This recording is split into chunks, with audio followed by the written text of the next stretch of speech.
this guy go? And we won't see look. each other. I think we're live. Yeah. No, don't worry about it. Do a little test on yours. Hello. Okay, I think we're good. Boom, boom, boom. Kayla Eve, you are here. Hold on, let me get this. This is because it's pretty to look at. Oh, cool. You have the surf cam up. That's Carl Klein, Flagless Surf. Love her. Thanks for coming. Thank you for having me. You mean so much to me that you came, because just jumping right into it, I reached out to another interneter yesterday. I'm not going to blow her up. It's a chick, too. And you know who you are. And she was, and I've known her for my whole life. And I said, let's get on the show. Now, she's been dragging because I want her to come on. Yeah. And she's like, well, she's working for an internet company. She's not independent.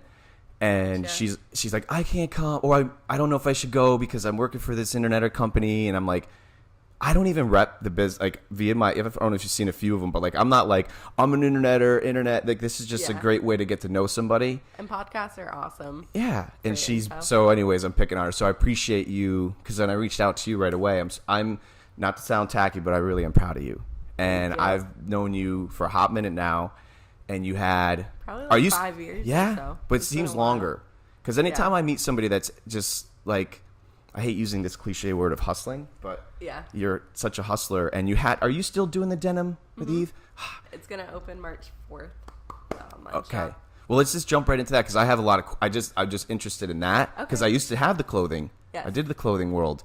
Now you're doing, it's obviously denim-ish stuff. I mean, because I see your photos. I'm strictly denim now. Okay. I was when I first started. I did some cut-off tees. Okay. But it's just easier to pick one thing and go forward with that. So jeans, skirts, I mean, anything denim, even Yeah, like. dresses, jackets. Okay. I have a lot of cute denim like crop tops right now for the spring.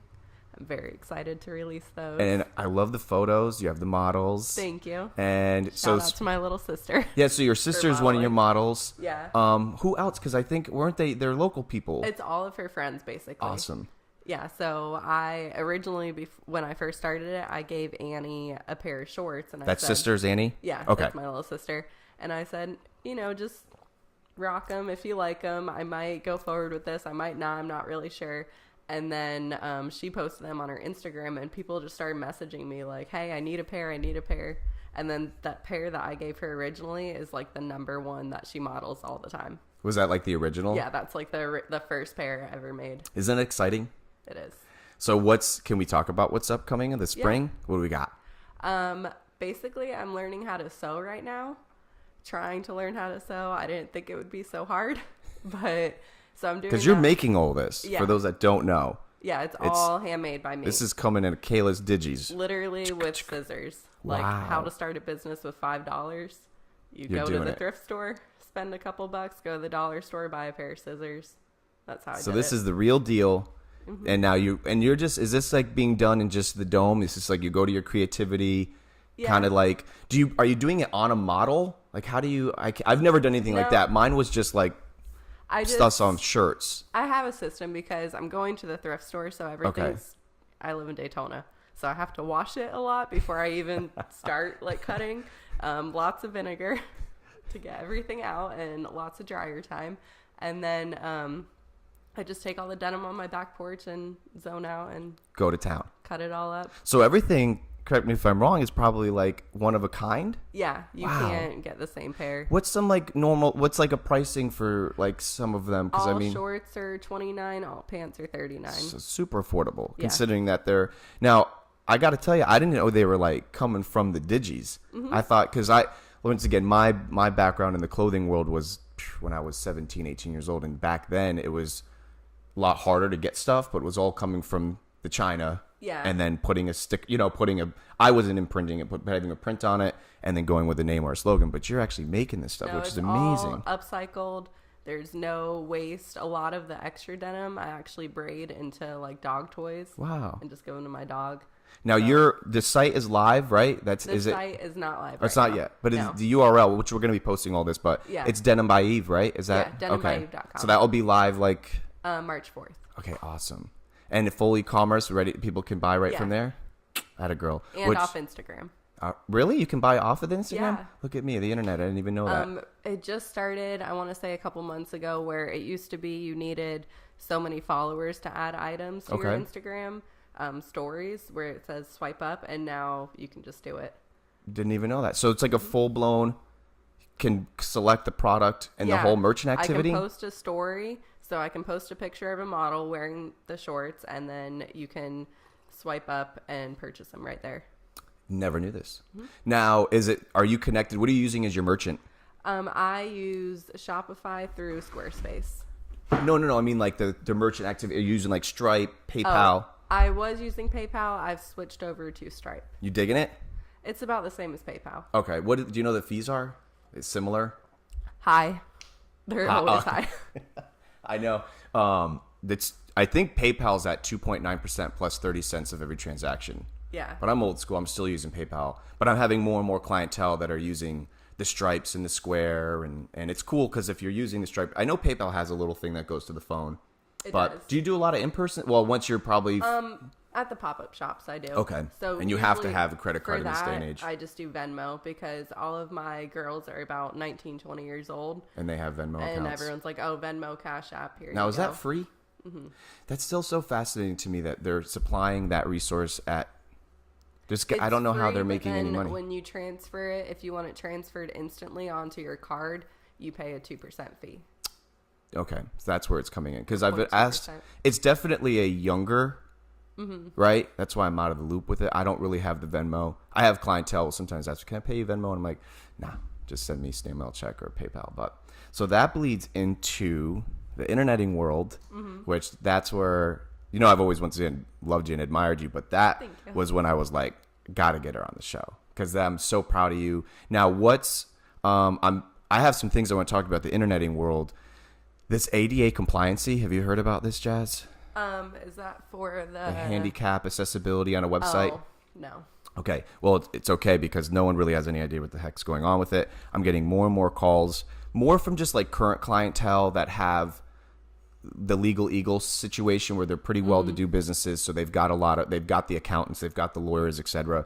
And I'm getting these calls, and I'm not being like inundated, but it's few and far between. I'm getting them. Heard of that. It's horrible. Well, I don't want to say it's horrible. That's really messed up. But it's not. It's just because there's so much. It's so convoluted right now. Mm-hmm. So get ready. And after today, I'm sure you're going to be like you'll just be like engulfed in it. Just do some research. The thing that's bothering me most about it is that a lot of business, just like anything on the internet, the minute agencies or companies in general see ignorance, they use that to the advantage. And then it's like, oh, well, then they service you that whole package. So I see these companies out there right now, like $5,000, $10,000, and they run you through a course.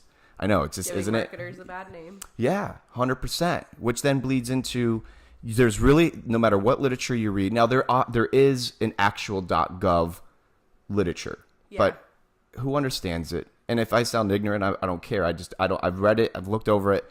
Don't really get it, don't really understand how to implement it. And if there's people out there that can, then God bless, and let's connect. But I find it to be very confusing.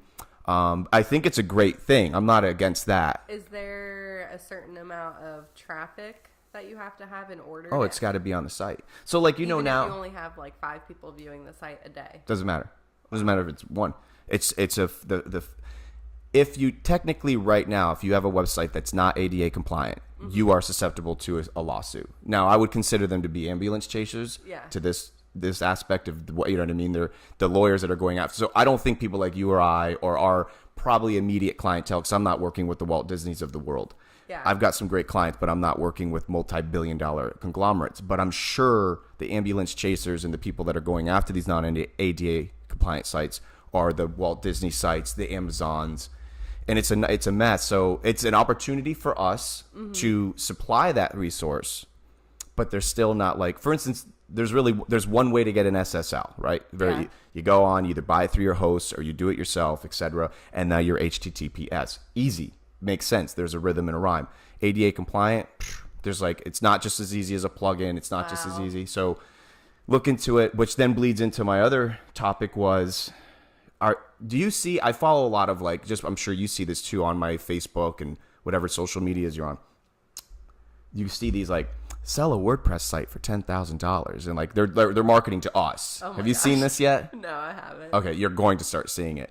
And the more you follow these odd and end people, even if you don't, you're just going to start seeing them. So I'm inundated with these like learn how to sell a WordPress site for $10,000. Like a dude in first class. Like he's the marketer. And I took a screenshot of it and I was gonna like blow him up, but I'm not because I'm better than that. You can make a meme out of it. It's so weird, and it, like you said, it gives us such a weird, tacky. I don't know. Yeah, Isn't it gives weird? marketing a bad name when people do stuff like that because they're trying to make money off every little thing, and there's just so many other ways to make money. But I think going back to what you're saying about the websites getting so complicated, the good news with that, a trend that I've been noticing is I think websites are kind of falling off. Think so? Because like I just said about the Instagram, you can buy straight from the Instagram. Right. So why do I need to pay for an e-commerce site? Right. When I've sold, to be honest, one pair of shorts off the Your website. Right. And I've sold, I couldn't even tell you how many pairs off of Instagram stories. It is interesting how the storefronts are changing. Mm-hmm. Now, what about Amazon? Are you an Amazoner? Do you find yourself? I buy from Amazon. Yeah. So it's funny because portals like that still, and I tell most of my e-commerce clients, if you're not on Amazon and you're not utilizing those tools, you're not exhausting your full resource. But That's true. E-commerces are still, it's like you have to have one. You know what I mean? Like you're not going to start, you're not going to go into your season without one. You still need your mothership. But yes, I 100% agree with you as far as diversifying your means of selling. Now, have you messed around? Because I haven't. Have you messed around with the Facebook shop? Yeah. Okay. What's up with that? Do you find it to be fluid? Yeah? Yeah. Anything, I've found pretty much anything on Facebook is super simple. Easy peasy. It's now, are they just taking their for the cut, though, masses. depending on their merchant? Because I'm not... I haven't sold anything. I've listed one pair Okay. of shorts, but just to list them, it was super easy. And I use Facebook Marketplace all the time. To handle your pages and whatnot? No, when you can sell furniture and stuff like Oh. that, you know, like Swip. Oh, Sell I know what you're Volusia, talking yeah. about. Yes. That's when I have used that a few times. When you're buying stuff too, you like go to find something on Swap and it's like kind of cool. It saves what you looked at. I never that kind buy of thing. anything. I just sell it. I tease myself and I'll look. My younger cousin has a motorcycle and I used to have a bike, and he's like, Chenzo, get a bike. And of course I look at like the Ferraris of Born. It's like I'm not gonna get one, but like Yeah. the Ducatis and stuff, and it's crazy because it's so weird how accessible so much stuff is. Which that brings into another topic which I find fascinating. The idea of bringing merchant activity and customers one-on-one. The Ubers, the Airbnbs. I was talking to Ronnie Ryan about this on the last show. Have you used the car rental one? I haven't. There's a new, it's like Tor or Torrent. I don't even know what it is. Yes, I know exactly what you're talking about. I have not used it personally. There was one like that when I lived in Flagler a few years ago when I went to rent a car. Really? And then I decided I don't really need to do this. I Yeah. just thought it'd be cool. I don't know if I'd So, use it yet. Yeah. I'm still a little sketch because I'm sure just looking into it for a hot minute I'd understand it, but I was confused with if you were renting it and were going to a destination, not like a full circle. Yeah. Like if I was like, hey, Like, how this are is they gonna get yeah, back? like what's going on with that? And then I don't know, it is a little bit weird when you're like, I don't know what kind. I'm sure you use Airbnb. Mm-hmm. Do you? The way my wife and I are when we go to Airbnbs, we're like nicer to the Airbnb than our own house because Yeah. we like want to be like good guests. Like she's like washing the sheets when we leave, like this whole thing. Yeah. So I don't know if I'd want to be in a car with, and I'd be like by- overly like. You see, I don't have anything really nice, so like if something happened to this, I wouldn't care. But if I was Yeah. driving like anything nice, I'd be like, eh. I'm sure there's insurance and stuff, but I wonder. It's really interesting. It how would it stress works. you out a little bit more Yeah. about driving someone else's nice car. But I Airbnb, understand I that. love. I'm such a fan. I will be honest with you, and I'm sure Airbnb will probably never watch my stuff, but I love to get rent from a dude from Airbnb, make a relationship, and then you get the place for less expensive after you've made the Have you ever done a double tap No. of a place? I've only stayed in one. I didn't book it, and I'm Okay. actually staying in one next weekend. I'm going to Boynton Beach. Okay. All my family lives down there, and there's a wedding, so we got a big Airbnb on the beach. So that's my first like real experience. Like with you it. you booked it on Yeah, your like my mom and I. because they booked rate everything. you. It's interesting. really? Oh yeah. So it's funny. My wife handles it because I just think, not to sound sexist, but I think women have a better. When it's a girl account, I just feel like they're more Yeah. susceptible to be like, oh, it'll be safer with a girl. It'll be nice and clean. Yeah. Yeah. So she has the account and she has all these ratings, but it's funny the way Airbnb handles it. They won't show you. How does it work? you won't see what they left about you unless you rate them, which is pretty ingenious. I like it. But so we're always like, we want to see, like, what did they say? Because lately we've been traveling with the 2 dogs. So we're even more sketched out of like, because they're 2 black hairy dogs that just shed. And I'm like, wherever we go, and wherever we go, it's white sheets. We have like black sheets and stuff. So that's why we clean. But we're always curious, like, what did they say about us? So we leave the review. That's funny. But I'm a huge fan of the Airbnb. Big time. That reminds me of, have you watched Black Mirror? Oh, It's this Netflix made series, and it's just all this bizarre kind of short films. And this one, she has a social rating, and it's like you pass someone on the street and they rate you basically. So she can't rent a car because her rating's too low, and it's like, it's fictitious, but it's she's trying to rent a car. She's trying to move into this neighborhood, but she needs like 4 stars. And it's kind of like what you're saying about Airbnb. Right. You're like, well, what's my rating? Am I going to be able to get another one? So you know what's interesting, that just reminded me of, I was at a client's establishment the other day, and there was a dude in there that I was talking about. One of the China's, one of those areas are playing around with having your credit score, like being public, like you have to, I don't know how they're handling this. The advertisement. That would be scary. Yeah. Not only that, but it's supposed to be like augmented. Like it's supposed to be, now this is probably 50 to 100 years, if not more in the future, but they would have it displayed. So this advertising, whatever it was advertising people just, and of course the hordes of people coming in and out of the subway, etc. And your credit score and like all of your information is just like augmented live time. And the dude that was one of the guys in the office, I was like having this banter with people like that were working there. This guy in the office and like the back's like, bro, I've heard about that. That's crazy. And I'm like, yeah, because the people in the office were like, this is the craziest thing I've ever heard. This is not going to happen. I'm like, at some point, it will happen, I think, where we're going to like turn it to 50 to 100 years out, though. I don't know. Elon Musk would probably completely disagree with me. Maybe it's here soon. Well, augmented reality is a real thing. Yeah. I've seen it. It's amazing. It is. You can't explain it. And it's funny because God bless him, rest in peace. Matthew Robinson was the only dude. And this is about 5+ years ago. Matthew, like ingenious man, was playing around with augmented reality when I had no idea what it even meant. And he did a show in my I lived on 9th Street North. Oh, I lived on 9th Street. Did South. you really? South. Oh, okay. Yes. Well, I lived in that pink building next to Breakaways. Gotcha. And I'm in there, and I'll never forget, he set up a bunch of random stuff just like stacked on top of each other, like a chair that was on top of like a book. And what he did was he had a projector, and he was projecting like augmented reality on it.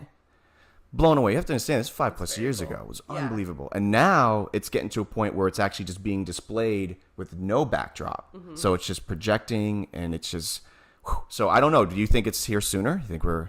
Well, I know that there are certain apps you can get that you can walk by somebody on the street and get all their information. Really? Yeah. Oh, you're talking about like you can walk by, you're stealing their phone. stuff.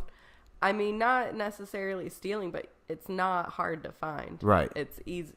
There's ways that you can walk by, and I could know your credit score if I really wanted to. So I don't think it's that far out of the future. Okay. So 50, 100. I just think it's so, but yeah, you're probably right. It is weird. So I try once when I was super young, who's not intrigued by hacking and the principle of hacking, right? But you have to be very careful. So like it's I would never be a hacker. I just know what they do. Well, it's fascinating to think. So I had a friend of mine the other day. He was trying to like get his house all secured up with like and I don't know what happens with you in your day to day, but because you're an interneter, sometimes people are like, "Can you fix my phone? Can you set up my camera system in my house?" And I'm like, I could probably figure it out, but it's on a service I offer, and I don't want to be there for like 6 hours. It's going to take me forever. But, and by the way, True Tech TV with Jason Arnett, that's his department. I sent all that techie stuff to him. Good to know. So this kid's like setting up, not kid, but this guy's setting up these camera things, and he asked me, he's like, "Do you think it's like can be hacked into?" I'm like, "Dude, 100%." Now I don't know. I think they have to be within proximity of it. I don't know. Could be wrong, but like tapping into Wi-Fi's. That's what scares me. We've been doing that since I was like 10 years old. But that's what scares me. You probably already know this, but whenever you're on a public network, even if it is secure, don't ever bank. Don't ever do that. You know, people still do that. Yeah. Like I'm at an Airbnb. I do, like I said, the Airbnbs, and we're traveling, and like whether it's a friend or a family member, and they're like, oh, I got to check my bank account or whatever, you know, like, I'm like, no. I don't even care if it's secure. Like, don't, like, that still can be, now granted, it's got to be really malicious to do so, but people do it. People are doing it. It's weird. But I've always tried to shoot straight, and I've never messed with any of that. I can tap into Wi-Fi's. That's fun. Yeah. But I don't really. I remember sitting on, I have family in Washington State, and my aunt is super hippie out there. Like, no paper products in like the Seattle, house. You mean? They live in Olympia, but I do have family in Seattle too.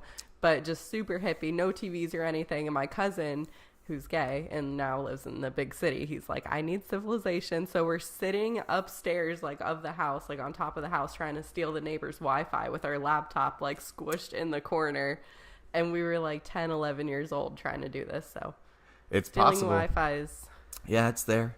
So what do you got? Like, gosh, I don't even, is it like this internet world? What would you say is it, do you have like a rhythm right now? Because I know you're still getting in it. Like, you're just like getting off the slope, and here we go. I'm trying to really hone in what exactly I want to do. I don't want to just go and say, oh, I can do everything. Right. And I can, but I'm really good at certain things. Right.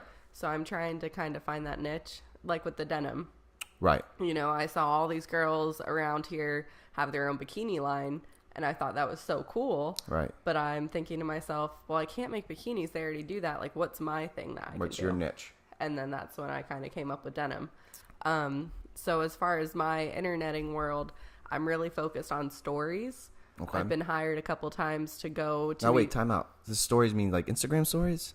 What Facebook, Instagram. Like posting these condensed videos. You're finding success with this? Yes. This is fascinating. So I've been hired a few times to go to events, and I Instagram the event. Okay. So I went to a wine tasting at the children's... It was like a fundraiser for the Children's Museum in St. Augustine. And they did this big wine tasting, so I went and Instagrammed the whole event for this company, and then they got all that content and all the followers. Nice. So if you put a hashtag on your story, you're getting like 100 more people to view it. Interesting. So are you seeing more success, and success can bleed into not just a fiscal return, but exposure and engagement by posting these stories versus just a static image? Yes, stories are everything. My main thing this year is death of the news feed. I think the news feed's dying. Like the Facebook news feed, or just Facebook, any Instagram. kind of... People want... It's so instant. You go on Instagram, you have all these little stories like in circles that you want to click on. Like you choose what you want, who you want. And it's just way more interesting to whoever's using that platform. And you get so many more views compared to a just post. Throwing it out there. Yeah. Are you using it? My wife is... There's so much fun stuff with this Instagram, like the quirks about it. She has a business account now. Do you have a business account Instagram? You do, because you can see all the analytical data. Yeah. I don't have one because I'm afraid if I go business Instagram that they're going to start teetering. Like, I don't get no exposure off my business Facebook page. Nothing. I mean, the 4 or 5 people that like it is like my family. You know, like I don't get any, and I don't mind saying it. Like, in the additional engagement that I do get. Now, I know my potential clientele are seeing it when I use it in my marketing paraphernalia, or when I check out my Facebook, check out my I don't brag about the engagement, but like, look what I'm doing. Yeah, exactly. I know they see it.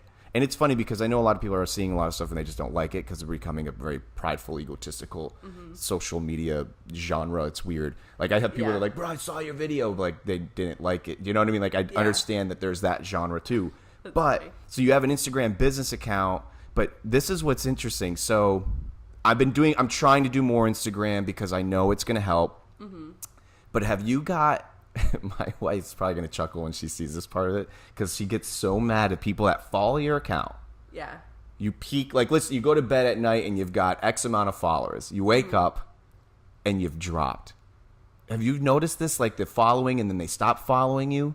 Or is this... I mean, that's one of the things. Is this about, common? Is that... Whenever you research how to build your Instagram following, that's the number one thing they say. Go follow all these people. And courtesy, they'll follow you back, then unfollow them. So a lot of things, like, for example, there's one thing called Boostio. Okay. And that's a company that you pay $100 a month or so. and they have these little crawlers that go through Instagram and like and comment and do all these things and like follow all these pages, so you get bumped up real quick, and then they undo it all. Wow. So that's weird. I'm glad to be talking about this, because I'm not, just like you said earlier, I'm not an all singing, all dancing interneter. I'm specializing in a few things, and that's what I do. I don't know much about the Instagram world. I think it's a fantastic world, but it's a beast of its own. It is. Isn't it? Yeah. But correct me if here's my opinion of Instagram. So I had a guy here the other day. His vertical is not Instagram-ish. It's like business. It's financial. Yeah. So he's asking me, of course, he's like, can you do my Instagramming thingy? And I'm like, listen to me. Am I ignorant by saying I don't want to say he doesn't need it. I think it's important to have it. Yeah. Not everyone needs it. Yeah. Though. Like, isn't it like, how do you, like this financial segment, like if you don't have a product or a persona and you're just like a financial dude, or I mean, I guess you could still financial mortgages. Okay. And it's tough because I'm like, and he doesn't want to be really in the picture, literally and figuratively. And I don't know. Now, for instance, I'm huge right now with preaching video marketing. I'm a byproduct of it. I'm practicing it. Videos are everything. Everything, right? Now, I think putting them on the Instagram big, going like Ronnie Ryan went live on his Instagram, that kind of stuff, huge. But this sounds really, I guess, once again, sexist, but it's just, I think Instagram is it's for beautiful things, and which ends up being whatever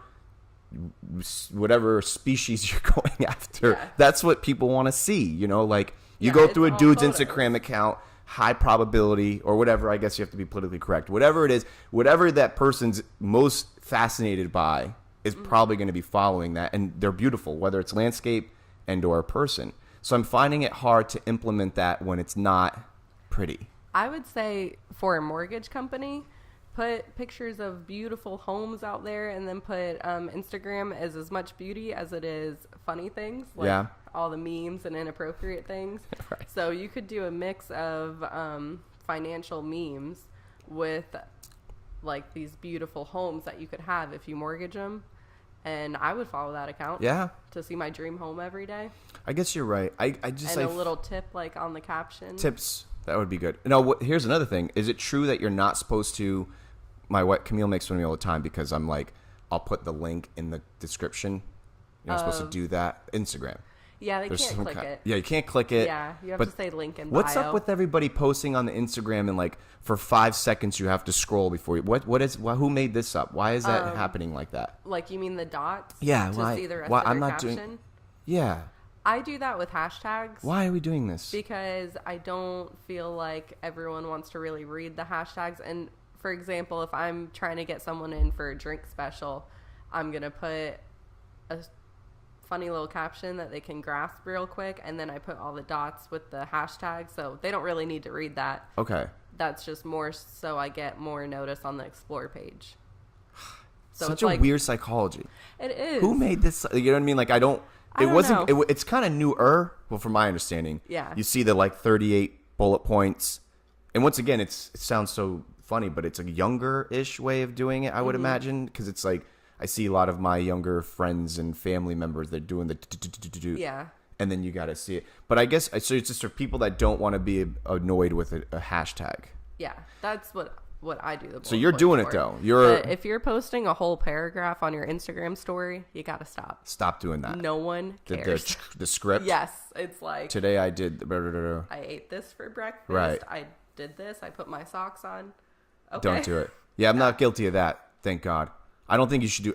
In general, I don't think it should be a paragraph of anything. Well, I have been reading on Facebook, the longer, not necessarily the longer the post, but the longer the comments on your Facebook post, the more Facebook will share it. From the fans, you mean? Or so, like the way that their algorithm is working right now, if you create a post and people start commenting on it, the longer the comments, the more Facebook will share that in the newsfeed.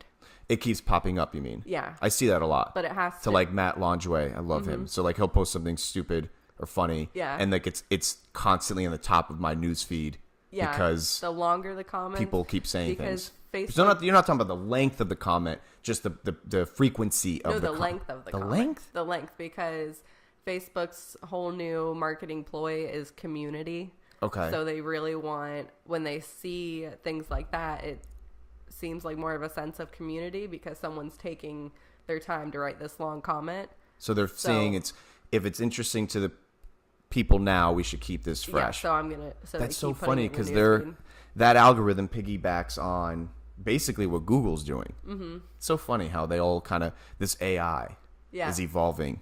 It is interesting. It's kind of scary. I'm a huge. I guess it's so tacky to say now because everyone's doing it, but I watch almost everything Elon Musk does. There's a channel on YouTube that's like I love all things Elon, and even if it's like a 10-second clip of something that he said, but he is really advocating about this AI. And he went to a dark place.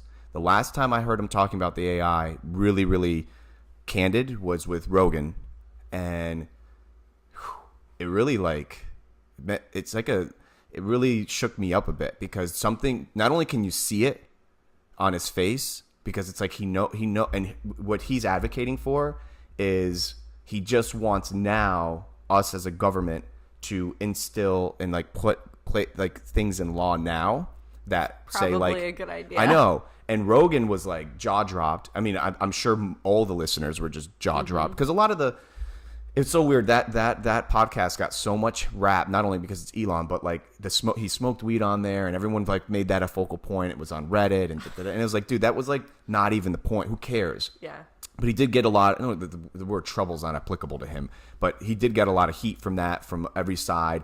But the silver lining to that whole thing, excluding all of his ideas, and do you know he just released the patents to Tesla? Mm-hmm.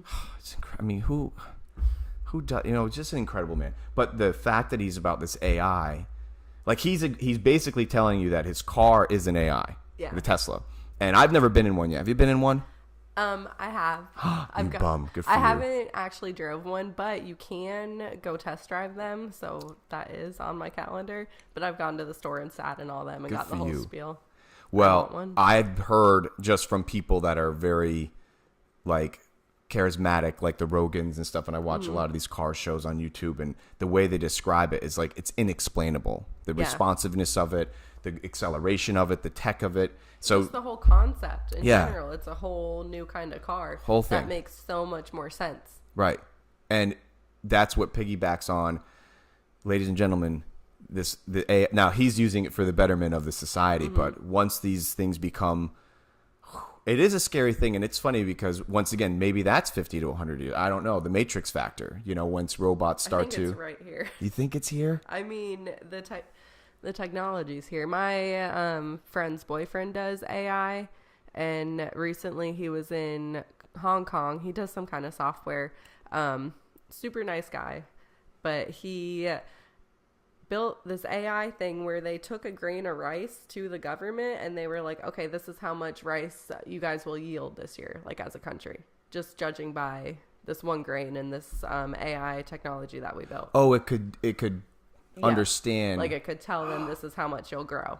So there are really great things for it too, because that helps with budgeting and everything. Right. But there's a lot of scary stuff too. It is a lot of scary. So I think that's the most common denominator across the board about AI is that Elon actually talks about one of his biggest frustrations of being human, which we don't even think he's human.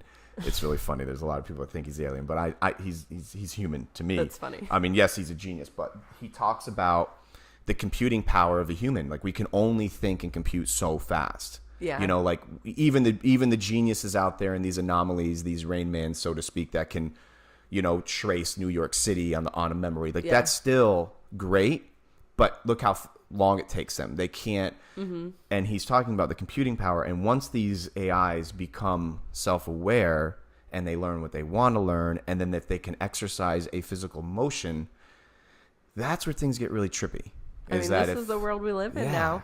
It is. Well, of course, I haven't been to any major manufacturer and stuff, but we see it on the TV or at a medium you're using, and when they're building cars and the robots and they're performing a task. But obviously that robot's not like pissed because he didn't get a break 5 minutes ago and it's not this. And that's what I think Elon's preaching, is that at some point We're wanting these robots to become smarter and smarter and smarter, self-learning, self-aware.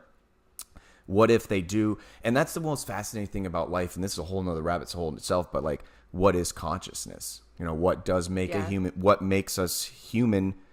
What is it? What is this like? What is it? What is this self? What is this love? What is this companionship? What is? It's so trippy. It's really weird. And that's what I think was the most like, pow, hit me with that podcast was, wow, man. He makes it seem like it's tomorrow. So we should probably adhere to it. I think people, when you think of AI, you think of the actual robot. I mean, how many times did you just say the hands? Right. And that's not... Look around us, and right now in 2019, we've all got Alexa. That's AI. Mm-hmm. Our smartphones are AI. Mm-hmm. It's not always in the form of an actual robot. It's smart house. It's like the things on... They have ovens now that you can turn off. Like that's a form of AI. I think that new coffee machine's AI. Camille's all excited. Wi-Fi. So it's not just a robot. It's in everything already. It's a good point. I think he says that too about like we all have it in our pocket, so to speak. We do. With our phone. This is really starting to freak me out because I know you already know. You know, we could say Stella, the word Stella, the beer manufacturer or producer, and we're going to see it on Facebook. We already know that's going to happen. Here's what's really trippy. The other day, right now, you know, like right now I'm kicking on hot sauce. I'm just like in this like hot sauce moment. Mm-hmm. So Camille will only let me eat stuff that doesn't have dyes in it and do. So there's this one brand. I'm not even going to say their name because I'm running a science experiment. There's this one brand that I don't even know. I don't know most of the stuff she buys. Yeah. She just gets it, and that's what she gives me. I said, babe, can I get the hot, like I want the hot sauce for it. Because she'll ask me, what do you want on the table for the dinner? And I'll say, the hot sauce. No joke. The minute I got done eating, and I'm connected a lot, and it's skill. I feel horrible, but it's at least I'm generating business off of it. But I'm connected constantly. So like I get on the couch after dinner. All are. I know. It just sucks because I'm trying to like limit myself. You know what I started doing on a tangent? I used to have a rule. Well, we've always had a rule. There's no TV in the bedroom. Yeah. Because as a kid, I used to veg out, and I just don't think it's conducive to the brain. But we're all guilty. Like I used to have another rule that was like no interneting in the bed. You know, like just laying down. And I'm so guilty. I know. Is that even? I got a Pinterest when I wake up. Is there anyone? I wonder if there's anybody. Well, I'm sure there's some guy out there or person be like, oh, I don't internet in the bed. But it's like, bro, I'm so guilty. Yeah. Like, this the mindless scroll. And like sometimes I'll like look over to Camille and I'm like, what are we doing? Why are we doing this? And we'll put them away. But I saw a freaking advertisement for that hot sauce. Yep. And I didn't even say the brand. And I go, babe. And I go, this. And it freaked me out. Like, literally. What is that? It's called something targeted marketing. Well, it's target marketing, but it's like high intensity or some kind of... I don't know. It's called effed up marketing is what it's called. I already know we're being listened to. I already know that the watching factor is wigging me out. I'm not one of these guys that puts the post-it on the thing. Are you one of those? Yeah, I have tape. You do? Yeah. I never got into it because I don't really... It is what it is. I probably should. But I've never been one of... But the watching factor, it's got to be a watching factor because I literally did not say the name. I know... Because I don't even know the name. I don't even know the brand. Yeah. I literally just said, get the hot sauce, and bam, the exact brand. So whatever's freaking going on, man, and that's the AI. That's this. Do you have your phone at the dinner table? No. I actually don't even have my phone on most of the time because I got this thing. So I got my text. I got this on. Table, and that has a camera in it. Is it crazy? No, I don't think so. It doesn't. Maybe the new one. No, I think the new ones no. That's one thing this doesn't have yet. It's a camera. I can access my phone camera through here, which is weird because you'd have to have it. Yeah. But you don't. Not that I know of. There's no camera on here. But isn't that freaking weird? That is. I don't like it, Kayla. Not one bit. That's why I said I choose in the interneting world. I choose my niche, and I don't mess with any of that.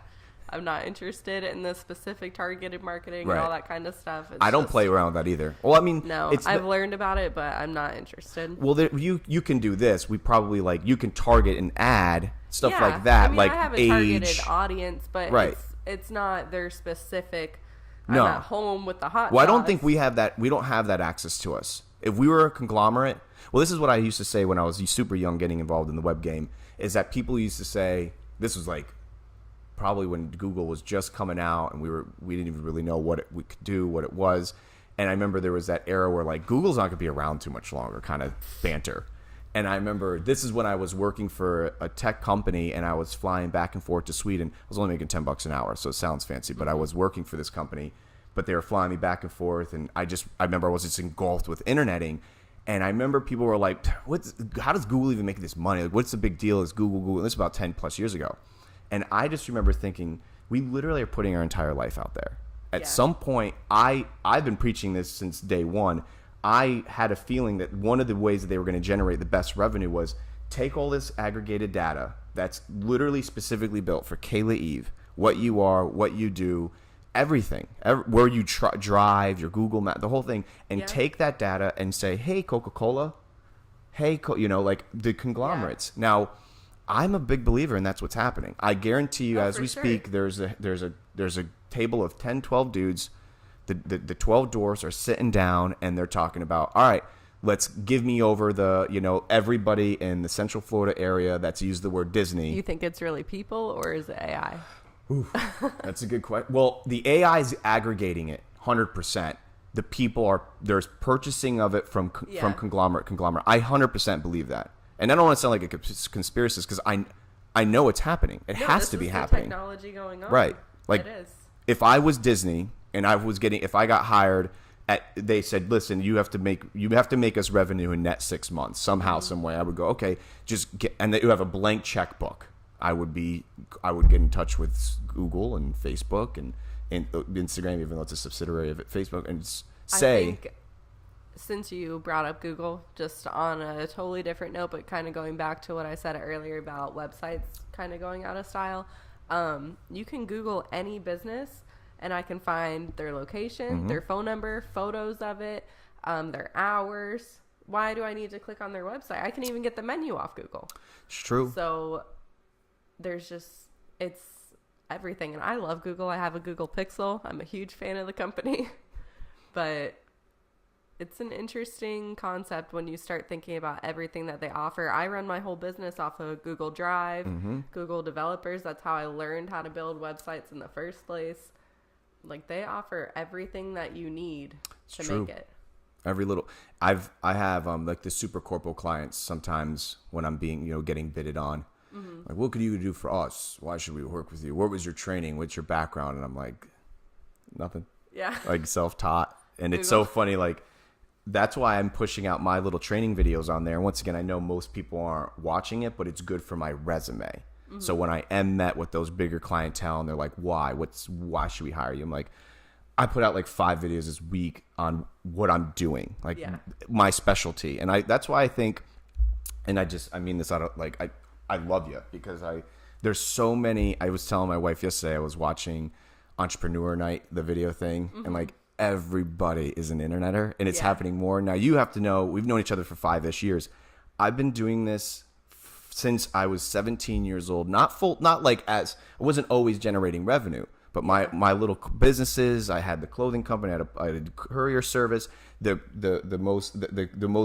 common denominator across the board was a website. And that's what but to be in this web game for as long as I have, and to see so many people getting involved with it, one of the things that irks me is when you do hear, I do it all. I can do everything, and it's like, I can't even do. Fiverr, you can do everything.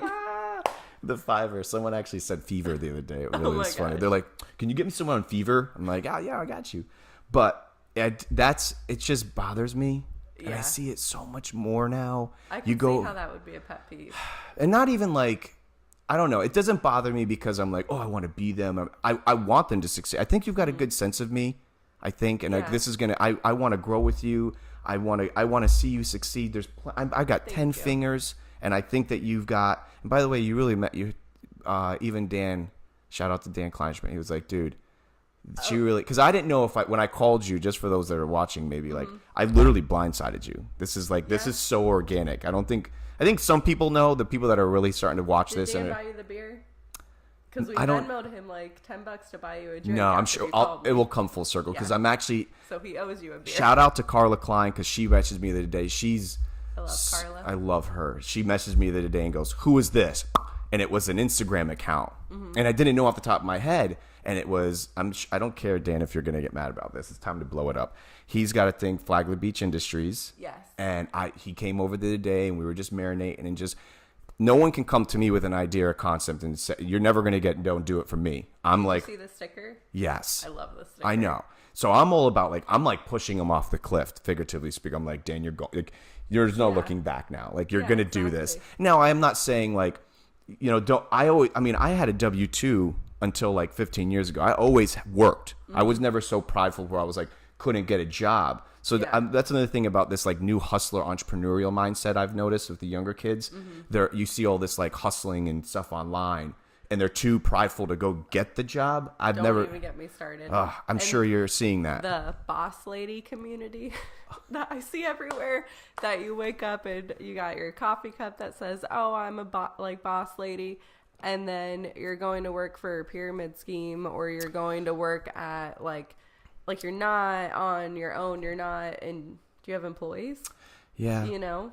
It's so funny. You really tapped. So crazy. I literally was on the phone today with a dear friend of mine who we play so many ideas off of. And it was funny because have you heard of this funny Italian comedian that's kind of like blowing up? He's got a Netflix special. Oh, yes. He just did the spin class. Yeah. Hilarious. I've really fallen in love with him. When I first saw his skits back in the day, this was probably a handful of years ago, he didn't strike me appropriately, but only that's because I think Italian dudes get like this bad rap on social media, you know, like we're the Italian crazy, and I know I'm guilty of it. My hands are flying around. Are you Italian? Yeah. Nice. So I think he was like using that. I don't know. It was just weird. So anyways, I watched a bit the other day. Not the bit, the show. The dude is just great because he's talking about, I think he's talking about a lot of his life, and it's real. And he was on Rogan the other day, and he just seems really chill. But the point is, this like Italian grumpy old man in me, this deep. I was telling a friend of mine today on the phone. I go, this hustling preaching online. You go to click on it. You open up the website, or you go open up whatever the product is, and it's some kind of, I think the word pyramid scheme doesn't even apply anymore because it's like, that's like offensive. You can't say pyramid scheme. You can't say that. Anything. Can't say any of that. By the way, you heard of deadmanning?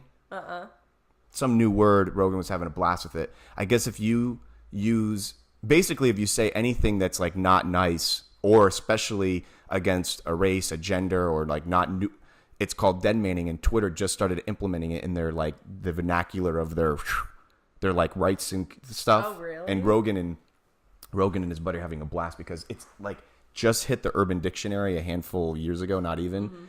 But the point is, it's like you can't. So I think pyramid scheme, we got to be very careful. I haven't even looked at the comments and stuff because we don't want to. Oh no. But people are probably like, "What? What's a big deal?" There is validity behind it. If you're trying to like, if it's giving you an opportunity to make money and the product's legit, and it's like hopefully something health wise, or I don't know, but it does irk me when it's like I'm a hustler, and you go to click on it and it's like a machine, or it's like what is the definition of hustling now? Like now, I don't even know what it is. Are we hustling? I feel like I am because I don't know. I don't know if I'm hustling, but so one of the common questions I get from, I would say, I don't want to even say younger generation, but from people that are just interested in saying like, how do I monetize? That word has become pretty common. I come back with like, well, what's your product? Yeah. And there's usually, and I'm not saying it in a condescending way. Once again, I'm a dreamer. Yeah. So if they would have said hot air balloons, I'd be like, we're going to do it. Okay. 100%. Hot air balloons tomorrow. We're a hot air ballooning. But when they're just like, yeah, it's like, how are you going to monetize this? I don't know if this lady's watching. If you are, I love you. I'm sorry. But there's this lady based out of not Florida, and she called me the day. She had been referred to me. She called me, had this. I never ask people their budgets. But this lady found it. She felt, and probably because she's been bidding on it like a zillion times, she felt that she wanted to tell me her budget. It was ridiculous. It's a New York City budget. So she's like, I got this budget. I'm trying to do this. I'm trying to do that. I said, okay, what are you trying to do? She literally, no product. She wanted to buy a website that already had traffic, that already had a product, and she was going to just take over it. And she named a number she wanted to make a month, and that was it. And I said, what book or where did you where did you go that preached this to you that you're going to like? Now, don't get me wrong, for those people out there that may have just bought a website that you didn't care about and you heard that it was generating X amount, but those aren't a forever, that's not your meal ticket for life. And I'm on the phone with this lady, and she was very manic, very like, and no joke, was like, she would have, I could have sent her my PayPal link and she would have been, I could have been like, babe, we're going away for 3 months. I mean, the budget was insane. So what's keep me sleeps good at night, I take she stops. Like I get like literally like a blip of silence.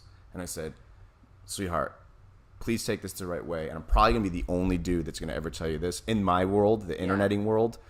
So, like people like you and I that just said, I said, chill. I'm not your guy. And I 100% guarantee you're not going to, it may work for a month. It may work for the next month, but it's not going to be this like, and the numbers she was hoping to yield to. And I said, no one can really, unless you're sitting down with a business end or the entity and they're going over the fiscal and like the last 3 years, et cetera, fine, that's all great. But the interneting world is so sketchy. It's like, I'm going to build you're just going to buy a website. So that was what she came to me for, to consult with her and to find a website. I've never even heard of such very a thing. weird. Well, it happens. The business practice is legit. It does happen all the time. It's just basically like the dude who lives down the street from me is a restaurant, he sells restaurants. It's a dope. It's so awesome. That's like really he doesn't own the restaurants. He's a broker for a restaurant, and I think it's a wonderful concept. That same principle works in any business. Yeah. But to think like nothing, not like I want to buy a website that was product related to what I had, and then put my product on it, piggybacking on the current traffic existence. Yeah. But my point is that I think that's what hustling is trying to make, that's my opinion of it. If it's, because that's what's turning into. People want quick money. Yeah. No work. They don't want to grind. They just want to like, I don't know. I mean, is that? They do. I mean, I wanted quick money for a while. We all did. And then you realize it does not work that way. I did. As much as you want it to. Sometimes it does. Sometimes you get a little here and there that's quick and nice, but overall you have to push at it. When was your come to Jesus moment with your like, this isn't going to work? Well, I was at the bar and talking all this shit like, oh, I can do this. I can build you a website here. And this is before I've ever built a website. I built like one website on love Wix you for being, this is so for good. the Flagler Beach community garden. Okay. I did build that website. It was not very good. I didn't know how to use Photoshop. I didn't know how to really do anything. But I was like, I can do everything. So this is drunken me saying this. And then someone at the bar was like, well, I need you to market this for me. I said, no problem. I can do that. So I go meet up with them the next day. I literally sat in the office for like 4 or 5 hours staring at the computer, trying to figure out. They wanted me to use Squarespace. I'd never used that before. I had no idea. I just talked all this shit like, yeah, I can do it. And I could not do it. So you were in their office? I was in their office sitting like there. Like they're like over shoulder? No. Okay. You know, I had some privacy, but I'm just sitting there. They're probably like peeking in. You're like, they're just like looking at they're YouTube like, videos. What's going on? I'm like, got it. Know? This is really tough in here. And finally, at the end of the day, I was like, I don't know what I'm doing. I'm sorry. I completely bullshitted. You were honest? Yeah, because I didn't. What was I supposed to do? Well, good for you. So after that, I think I stayed up for like the whole month after that. I pulled so many all-nighters just on YouTube, like learned every single thing about Adobe. I can work with like Photoshop, Illustrator, InDesign, all of that now. I can build an e-commerce site. Yeah. So now I can do everything, but at that moment, that's when I was like, okay, this is not, you can't bullshit your way through this because... Well, there are a lot of them. They're still doing it. They are still doing it. Still doing it. Yes. And the show is not for blowing any of those people up and or companies, but look, it's interesting let's just say for every 10 calls I get or potential businesses, let's just say 5 go hot, the rest don't. Because they went with somebody else. And I don't really follow. I don't have like a CRM system, and I'm checking on these people, and I reach back out to. I used to when I was really, I want to say younger, because I was literally young, age wise and even business wise, and I was a little bit aggressive. I think I was like, hello, like work with me.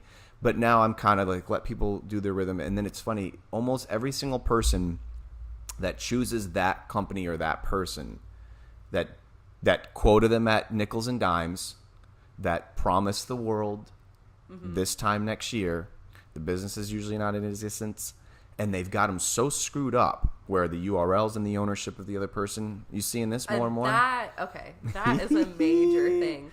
When you are doing any kind of social media marketing with a social media marketer, you have to have something in place for all of your passwords and access to the website. I have almost had to physically fight somebody over a website. Kayla throwing bows. It's just crazy. Like, they don't want to they think that they're entitled to it, and they're not. They're not. So that's probably the biggest thing that I preach is the ownership of your entity, your URL.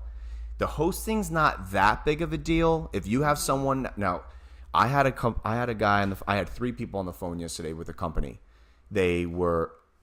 I can't help not to educate, and I'm sure people probably find it a bit irritating because I'm not just selling my process. Like, I'm giving away so much educational pieces during my proposals and my initial consultation where I'm like, I'll tell them where it is. Yeah. And a lot of people are like, what do you mean my DNS is pointed at Bluehost? And I'm like, they're like, what's a Bluehost? And I'm like, who is this? I go to who is, and they're like, who's Nancy? Da, da, da, da. That's completely not a real. That was not a real person, by the way. But who's so and so?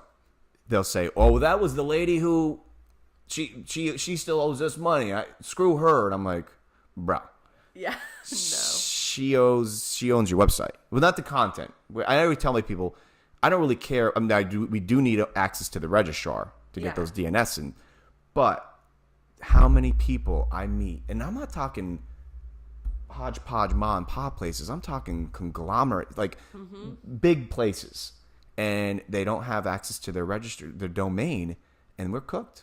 Just had it happen here locally. I'm not going to say the names and the places, but it was and then I never ask what they had been paying, and I never lessen the integrity of anybody. And I actually get picked on with my friends and family here in the area when like someone refers me to somebody.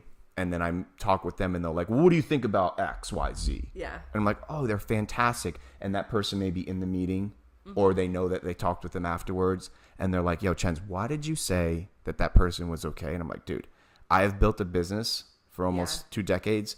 I've never once said, that person sucks, don't use them, or this, I'm better. No. The proof is in the pudding. So what I do is lay the facts out. And what I did yesterday was, this is how much hosting costs. Because they asked me, what is it going to cost? And I said, well, you're hosting, and you know this. What the average hosting account, even on a GoDaddy, Bluehost, took your poison, 100-ish a year, excluding SSL, maybe a URL here and there. But there's a package on GoDaddy right now, $287 for 3 years. When I told Homeboy this, Kayla, I don't know what he's paying that person, but you know those people that offer the they offer hosting, but they just send the invoice every month. They don't actually have like access to the host. That was what was going on with this. Unless you're hosting it at your house with your own personal server that you built or something. But even that, come on. I mean, that's even cheaper, to be honest. But if I went through the trouble, then I would feel okay charging. The guy was asking me that. He goes, well, how much does it cost? He was trying to, I knew he turned on. There's 3 people in the meeting. Now, the way I facilitate my meetings, especially the first consultation, is usually like they see me and my screen. Very much like my training videos. I can't see them, but I could feel the energy. Like them probably looking at each other like, what the is going on? Like, because literally I said, well, here's the whole issue. We don't have access to it. We don't this. So, of course, I have solution-based where I'm just going to build on another. We're going to get them their hosting, so the build won't be backed up. Yeah. But he doesn't want to be on her host because she's yoking him every month. Now, I don't want to know the dollar amount because it does mess with you. You know, doesn't it mess with you if you find out? Let's just say you found a fellow marketer is. doing this? Yes. Not even just anybody that's like, if you found out that someone was charging a person and or a business $500 a month for hosting, no marketing, does that not just like irk you? Yeah. Like you're just like, are you? But you have. It's just wrong. It's so wrong. Because they can. But to be fair, if I were a business owner and someone was charging me that amount and I wasn't in the web game, I would still Google what is hosting. I know. How much? I know. So it's kind of on. But listen to this though. Well. I agree with you, and that's what I make it during my meetings and my breakdowns with people. I'll say some of this is going to be my opinion and hypothesis. Some of this is going to be fact. This is a fact moment. Google hosting. Yeah. Go, and I'm showing them the screen. And I don't do resellers. Yeah. Which GoDaddy makes fun of me all the time because like, you don't have a reseller account. Like, you've been with us since 2001. You know how much money you'd make per month? I'm like, I don't ever want to have that. It's almost like when I had gotten fired from one of my 3 jobs, I never went on unemployment because I just knew my way. Yeah. I know that I never wanted to get complacent, and I don't ever want to be, even if I was generating $5,000 a month in incremental revenue off of my reseller account. Great, fantastic. It's kind of fake money. You know, like I would put it, I would first of all, I would store it in my little hamster cage. But it's not something that I would ever want. It would not be my business practice because people change hosts, they get mad, and then also too when you have a reseller account, it's not actually the interface of GoDaddy. You're using another portal. Do you do reseller? It's good. You should. I literally have no idea what you're talking about. Really? But it sounds interesting. Okay, well look into this. It's actually a good thing. There's probably people like making fun of me, like idiot. You don't have a reseller account. So a reseller account is just really simple, and you should have. I should have it because it means that for those companies that don't have hosting, or you're going to set them up on your new hosting account, any entity, Bluehost, HostGator, I mean, it doesn't matter. Pick your poison. They all will allow us as marketers to resell their system in one or two fashions. One, we can upsell it. So if it costs $100 a year to host, we can put in $10 extra. Client knows no different. We can charge them $110. Gotcha. We get the 10. The rest goes to the kitty. Yeah. That's option one. Another option is we don't upsell it. We still sell it for the same amount, but we still get a %. So it's still good, but here's the thing. I still don't do it because the interface is different. You're not like, they can't just go to GoDaddy.com or HostGator. They have to log into their portal. And I always want to be my own devil's advocate and be like, that guy's an idiot, because I just always want to be better and stronger. And I can't imagine how many haters I have. I know I have haters out there. So I don't ever want 100%. And I don't want to be like, you're on, like when and if the time comes that they're not using me and they go to somebody else, like, Chenzo's got you on a reseller account. I've never once charged a nickel more than what hosting could cost them privately. Never. Ever. You've never done that? No. Good for you. This is why I love you. I like, if I build someone to a website, I want to launch it together. Right. You know, if the client is here locally, then we meet up. I show, hey, here's your fees. They put their card in for the fees, and then we click the launch button together, and it's like, hey, you're not the normal. Website's live. You're literally probably... Ronnie does that too. Ronnie Ryan? Yeah, Ronnie's well, good. honest with we that didn't talk stuff. about that. I hope he's doing that. Yeah, he does. Because it's very... I'll tell you what, those people will be clients for life. Yeah. And they don't realize what they're getting, but that is so special because now they own their system, and that gives them the opportunity to grow, and they can get...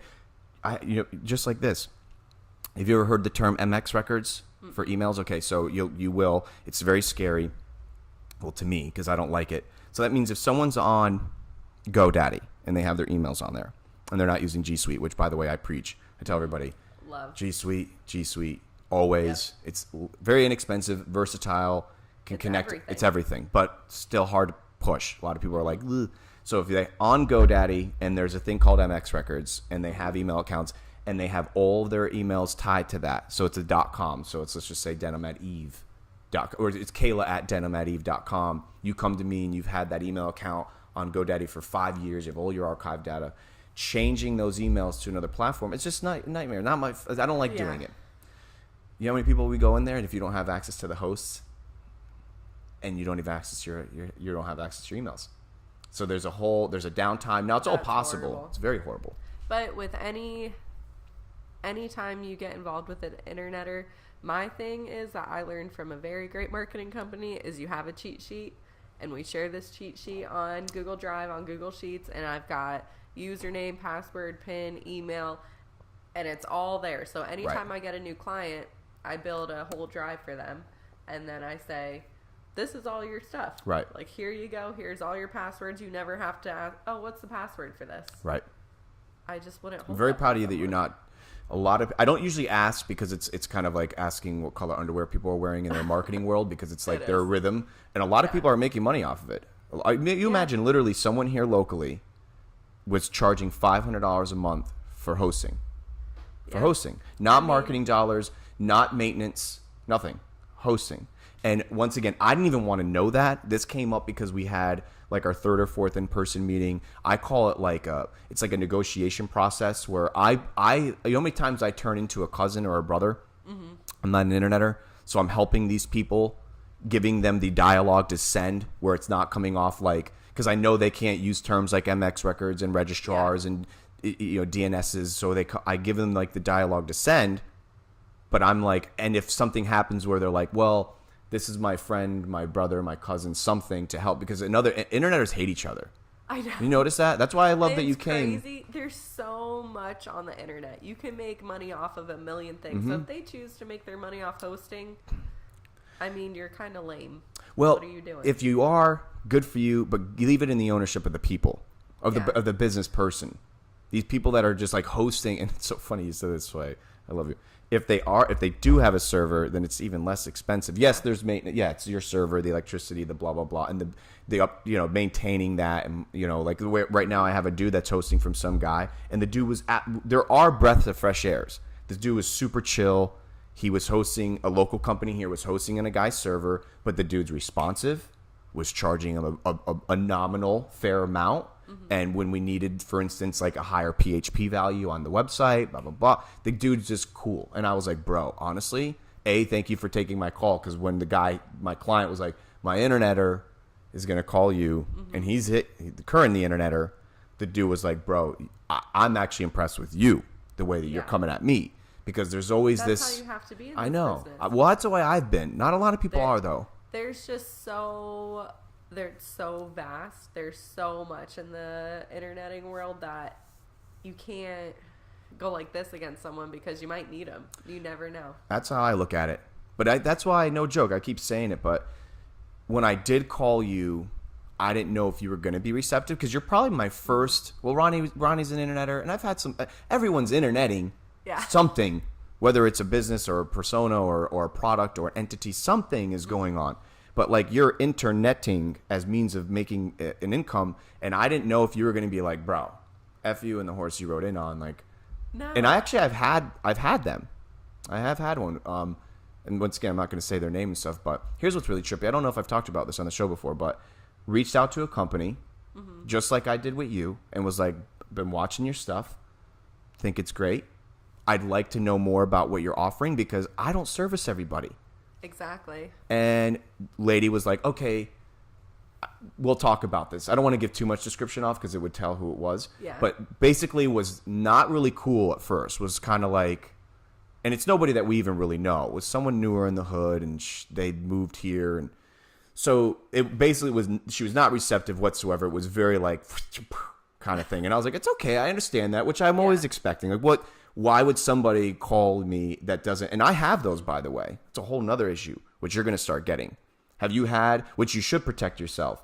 And that's why I appreciate you coming here. And time will tell how I'm going to treat you. And that's what you're going to see. I have someone that I reached out to when I first started interneting 15 plus years ago. I'll never forget. Reached out to that somewhere and literally offered to work for them for free. I didn't know nothing. I just knew that this is what I had done. Can join with you? The thing, I don't want to say he or she, but the thing wouldn't even make eye contact with me the entire duration of the meeting. I still feel inadequate. I'll never forget, I was with Camille at the time still. I come home and Kayla, I felt, those are those moments of failure, so to speak, because I went there so excited. Yeah. I wasn't working. I didn't have a W-2 at the time. I was just making the leap of faith to go independent, and I'll never forget. It was the most wretched feeling to basically be offering my soul to this entity, and the entity was just like, not only did he not even basically make eye contact with me the whole time, pretty much said like, you're not gonna, dude, you're an idiot.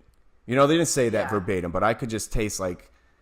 So I went home, and do you know, to this day, and if he's listening, I don't really care.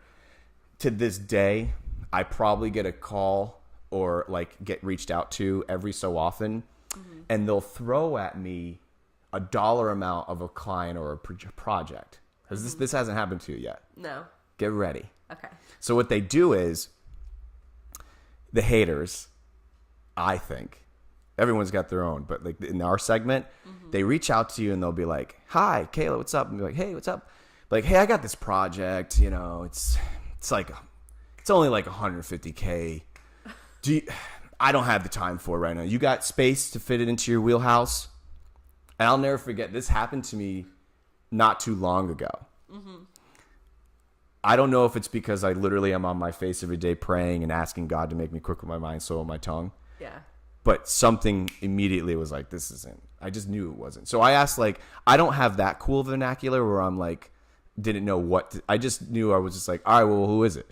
You know, like, that's it. Yeah. I don't know how to be like, I just was like, who is it and what is it? He's like, my phone's breaking up. I'll let you know. I gotta go. And I'll never forget, I was literally sitting Indian style on a single size bed, like a single, in Bunnell. My life was in shambles. We had evacuated for the hurricane. We had no home. Oh no. And I'm like, the last thing I need right now, but of course, I don't care if he would have called me and said the project was $100. You know me. I mean, I'm not too cool for anybody. Yeah. 150K ish, give or take, was the I don't know what he meant, if it was like for the year or this, but long story short, hang up the phone, never call me back. The same thing just happened the other day. For the same thing. What is the point of that? I think it's fishing. I think he wanted to see what I'm making a year. Yeah. Am I interested? I don't know. I don't know what book he's reading from, because I don't. That's not in my. Why would you even waste your energy? I don't know, but let me tell you something. I don't have a lot of physical things, but I got a lot of peace, and that made me think. I think I snored an extra 3 or 4 times because it made me so happy that night, knowing that company would reach out to me just to see what's up. And I probably handled it completely not cool, because I was like, Kelly, once again, I didn't come off like, yeah, but I said, for sure, man. Like, I literally said I would be an idiot not to visit it. Yeah. That's where I remember saying, I was literally sitting Indian style, laptop in the bed, like no home, living out of like boxes, have no time frame of getting home. And I remember just thinking, sure, man, like I would absolutely visit it. I would be an idiot not to. And then, oh, the phone's gotta go. And so you haven't had that, but it will. No. I promise you it will happen, because I think people are doing that. Well, I think businesses do that. I've never done that. Like, when I reached out to you, it was absolutely genuine, because I really could have. I literally made a post, and then you were like, hey, what's up? I did. You know? Right away. Yeah. That's how I communicate with people.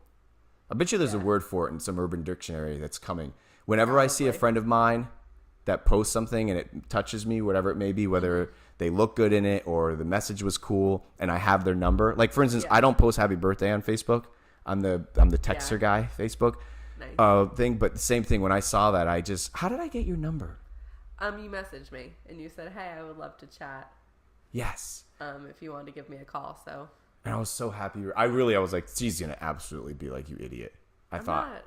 Not because nothing against you, but because we're interneters. Yeah, no, and people are like that. But my thing is, I remember I was in one meeting, in not this past November, but the one before that, with a new marketing company, in Ormond where I live, and I was just meeting with them for the first time, and I was saying all this stuff, and they were like, "Oh no, like, don't tell the client like what you know, or don't like share that knowledge." And it still sticks with me. if I have knowledge, I'm going to share it with you. What do they mean in regards to what? Like the hosting world? I was talking about Instagram. Oh, okay. And we're talking about social media. Just how you were now, just like helping, like little tidbits? If I know something, I'm going to tell you. Like, if you have knowledge, you should share it. Why would you? So this agency was saying, like, yo. Yeah, like, let's keep that for ourselves and we'll use it to our advantage. And I get what they were saying there, but I just don't agree with that because there's so much to learn that why wouldn't you share your knowledge? Why wouldn't you want to help these businesses? Why would you just be like, oh, I can't tell you that unless you pay me this? Well, you're not normal. You know that. I guess not. You're not. But I just don't think that's right. If you have knowledge, you shouldn't hold on to it, right? I mean, field. I agree with you 1,000%. I don't. A lot of times people will say to me, you know, the business genre will be like, how do you market yourself? How's your first quarter look? How's this? And I don't really have the cool things to respond with, but my marketing is educating. Yeah. And now this show is like the most favorite thing that I do because I really... It's definitely fun. I hope you're enjoying it. And I know there's really no rhythm and rhyme, but it just gives me an opportunity to get to... We've never hung out, literally. I don't know what people think behind. I sold you coffee. You did sell me some coffee. Well, did you Snack Jacks too? I worked at Swillerby's and Snack Jacks. I've worked like everywhere. Yeah. On A1A. You've been all over the place. So I've seen, but we've never gotten to ever chill. So it gives us the time to chill, and then but like the internet, I'm so proud of you because it's so it's turning more and more into grumpy pants people that think that they're. I heard a guy call me the other day. Said a friend of mine is trying to internet. He wants to sell websites. He's going to sell them at $500 a piece, and it's just a mathematical equation to them. They're like, he's going to sell a $500 website. He wants to do 10 a month, and that's what he wants to do. And the guy who's telling me this doesn't believe in it, so he's kind of like, he's not even an interneter, and he sees the comical nature behind this because it's like no business is built that way. Like you don't even probably say that about your denim stuff. It's not like I'm going to buy 10 of these and I'm going to sell them, and that's all I'm going to do. It's about selling a lifestyle. It's what it ends up turning into. Anyways, this guy was telling me the whole thing, and it's just more and more of these people getting in this space, and it's just you're a breath of fresh air. I had no idea that you weren't. There's a lot of people that are doing it, and they're driving way nicer cars than us. They're doing way bigger things than us. Fine. It's just not what I want to do. Me neither. And it's funny because I know that those people always end up coming back because you've got their trust. You know how many times I had a lady yesterday kind of getting grumpy at me. And because she was very businessy, and she was like, I'm basically going to see if her WordPress can be updated because it's so out of date, and if 3 plugins will update with the WordPress. Not hard, but could turn into a shit show. Yeah. So because she wants to do all this stuff to the site. So because I have integrity, I said, darling dearest, I could yes you to death, do it. But the site's going to crash because I know one of the 3 plugins are not compatible with the WordPress that we're updating to. Long story short, the lady was like, all right, well, what's it going to cost? I said, I'm not going to charge you for this because there's work on the other side. Yeah. If this works. If it doesn't work, there's still work on the other side. If you want to do this the right way, hopefully you work with me, but your WordPress is out of date. Yeah. So like you ain't going anywhere anytime soon. One click, one update, you're cooked. So, and you know this, you're probably starting to get involved with like knowing that what's going on behind the scenes is 10 times more important than what's in the visual, especially when you're using your own open source. So she got really grumpy. She's like, no, I'm paying you. That's what you do this for. I says, no, you don't understand. It's literally going to be 3 or 4 clicks, and I'm going to know right away if it's not going to work. Yeah. And she finally understood that there was some homework I gave her. I wanted to make sure that the site was backed up because once there's a thing in WordPress called the white screen of death, and when you get it, you're cooked. And if we don't have a backup of it, forget about it. And a lot of people just get to that white screen and then there's no backup and then forget. So she got it on there. I'm letting it sit, and then I'm going to do it in the wee hours of the evening to where there's not current traffic. Even if it's 1 or 2 people, you don't want to have the site down. You know that. And if it works, it works. If not, then I'm going to present to her, hey. And it's not me. And this is probably where you come in and where we get picked on is that A, I'm not charging for it. B, I'm educating her. I even told her, I said, if you want to try it, try it. I'm literally showing her on the screen. I go, you have to update your WordPress, which says right there on the top, update now. Yeah. These are your 3 plugins that need to be updated. One of them already is telling me that it's not compatible with 5.0.3. So I know it's not going to work. Exactly. But you can try it because a lot of other people, that's a whole nother issue, the upselling stuff. Yeah. And I think it's important to educate your clients too, because honestly, everyone's on the internet. We all have smartphones. We're all on social media. And the more they know, the easier it makes our jobs, and we still know more than they do. As much as we can tell them, we study this every single day. So because I'm telling you a little tidbit doesn't mean that's everything. Because I couldn't even tell you everything because I'm spending time learning more. So that's right. It's just a constantly growing thing. Like, why would you try and hide that from somebody? Are you going to start doing some classes and stuff, you think? I think you should. That is my plan, how'd you know? Really? Yeah, I want to do one this spring. Basically, just the basics of social media. It's going to be a free class. Donations and sponsorships are totally welcome. But where? I haven't decided if I want to do it in Palm Coast or Ormond yet. Okay. Are you starting to tap into that market? Well, I know you. Yeah. Yes, that's a stupid question. But you are tapped into that market. Are you starting to see kind of your okay? Yes. Do you know Tom? He goes by Tom McPasta or something on the internet, but I know his name's Tom. And he's a great guy. He's someone you should probably link up with, and that shows you how dumb I am fiscally, because he gets me a lot of work, but there's probably plenty of work out there. Yeah. And if you ever want to collaborate on some stuff, it's a wonderful scene. I've never really the Ormond segment's tough for me. Ormond's small, but Daytona right now is just crazy. It's like every day that I drive down A1A, there's something new. There's you hear about the homeless thing? Garage. Yes, and don't even get me started about the whole homeless. Why? There. Get started, girl. I'm so. Are you against it? No, I'm so interested in like the problem that I find with Ormond is Granada's beautiful, right? Mm-hmm. It's this gorgeous. The strip right after the bridge is just gorgeous, and then you go down US 1 probably 5 or so miles, and you've got just lines of homeless people across it. I mean, well, they're getting rid of it now. It's done. Not Granada. Not Granada. That's in Daytona. The homeless thing that they. You sure? I thought it was there. I thought it was. Is it in Granada? I don't know. But my whole point is, there's a lot of people in Ormond that want to act like Daytona isn't what it is. Yeah. Down on US 1 right there, and that bothers me. So I've been thinking about doing like a photograph series, like a photography series of kind of capturing like what's really going on. Like the behind the scenes? Yeah. Do you know those kind of channels in general are blowing up online? And when I say blowing up, I'm not talking about being on CNN. I'm talking about, once you tap into an audience, it's all you need. You don't need 4 million subscribers. You need like 1,000 to start monetizing on YouTube, to where people will pay to be on your show. There is a guy that I follow just because he's on Reddit constantly. He drives around the cities of Detroit from like midnight to 4 a.m. And I don't know why I'm in like totally. That's the kind of reality that I like.